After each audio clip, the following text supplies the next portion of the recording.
ये जो जंगल है ना, जहाँ आजकल लोग पिकनिक मनाने जाते हैं, वहाँ एक ज़माने में कोई पाँव भी नहीं रखता था। अब जो मैं बताने जा रही हूँ, वो सच्चाई है या कहानी, ये तो तुम खुद ही तय करना। हमारे गांव में एक लड़का था, नाम था विक्रम। बड़ा सीधा-सादा, मेहनती, पर थोड़ा अकेला सा। उसके माँ-बाप नहीं थे। अकेला ही अपने खेतों में काम करता, पढ़ता-लिखता और भगवान से हमेशा यही मांगता, हे ठाकुर जी, मुझे भी कोई सच्चा प्यार दे दो। एक दिन शाम को वो अपने खेतों से लौटते वक़्त गांव के पीछे वाले काले जंगल से होकर गुजर रहा था। तभी उसने किसी लड़की की हंसी सुनी, मीठी, पर उसमें कुछ अजीब सा कंपन था, जैसे हवा में कांपती हो। मुड़ के देखा तो एक लड़की खड़ी थी, बाल लंबे भीगे हुए जैसे, चेहरा गोरा नहीं, पर कांस्य सा चमकता हुआ। और उसकी आंखें, बस वही तो बात थी। उसकी आंखें बिल्कुल इंसानों जैसी नहीं थीं, चमकती हुई पीली, जैसे रात में बिल्ली की आंखें होती हैं। तुम कौन हो? विक्रम ने पूछा। लड़की मुस्कुराई। मैं कोई नहीं, बस तुम्हें देखने आई थी। तब से रोज शाम वो लड़की विक्रम से मिलने लगी। बातें करती, हंसती, और एक दिन तो विक्रम ने उसका हाथ पकड़ ही लिया।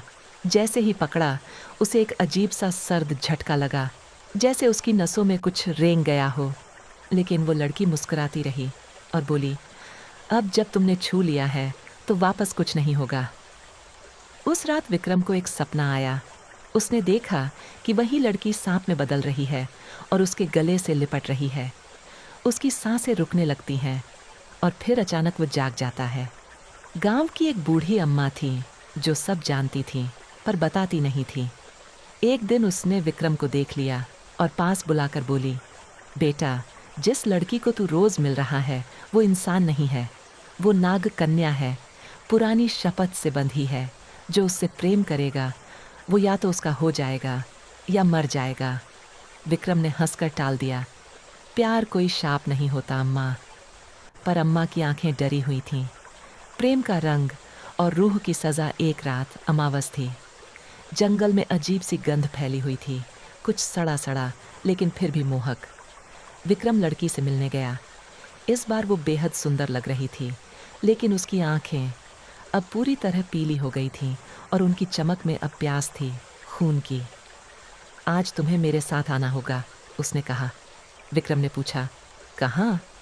जहाँ मेरा घर है, नागलोक में, जहाँ प्यार सच्चा होता है, पर इंसान नहीं टिकता। उसने जैसे ही विक्रम को चूमा, विक्रम के होंठों से खून रिसने लगा। उसकी सांसें धीमी पड़ने लगीं, शरीर नीला पड़ने लगा। और तभी गांव के मंदिर में घंटा अपने आप बजने लगा। पुजारी दौड़ा और उसे जंगल की दिशा में उजाले की एक रेखा दिखी।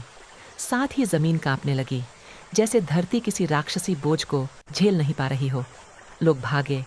कुछ ने कहा, विक्रम को नागिन खा गई।